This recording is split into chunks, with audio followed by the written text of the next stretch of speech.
Salam, kanalıma xoş gəldiniz. Bugün mən sizə sponflu hazırlayacağım. Bu dəqiqə trenddə olan, hamının hazırladığı sponflu hazırlayıram. Bunun üçün mən evdə hazırlanan keksdən istifadə elədim. Siz alınma keks də eləyə bilərsiniz. Mənim üçün belə 6 dənə keks bəs elədi. Çünki mən balaca şüşə tavada hazırlayıram. Bunu belə əllə ovuram. Sonra isə stəkanla biraz əzirəm.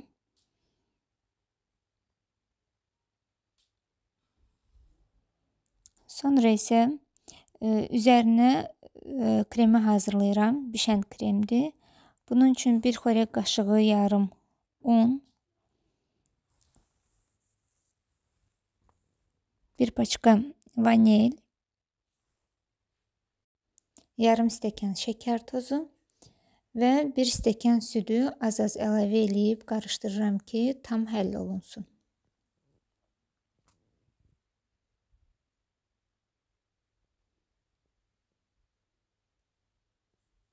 Belə qarışdırıb qoyuram qaza və durmadan qarışdırıram, qatlaşıb qaynayana kimi. Baxın, belə göz-göz qaynadıqda deməli artıq hazırdır.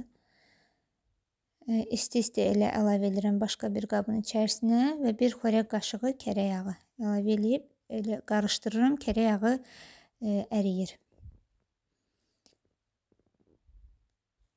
Məndə hazır, baxın belə alınır. Məndə hazır çalınan slivki var, yəni qaymaq.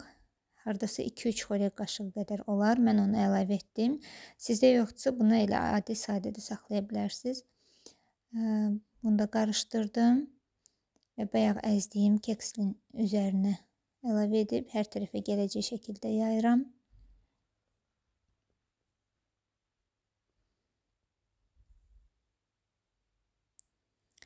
Və burada isə məndə yarım stəkan qaymaqdır və yarım paçka pletka şokolad. Bunu belə mikrodalğalı sobada 1 dəqiqə əridirəm. Baxın, belə bu da hazırdır və əlavə edirəm kremin üzərinə. Yaxıram hər tərəfə gələcək şəkildə.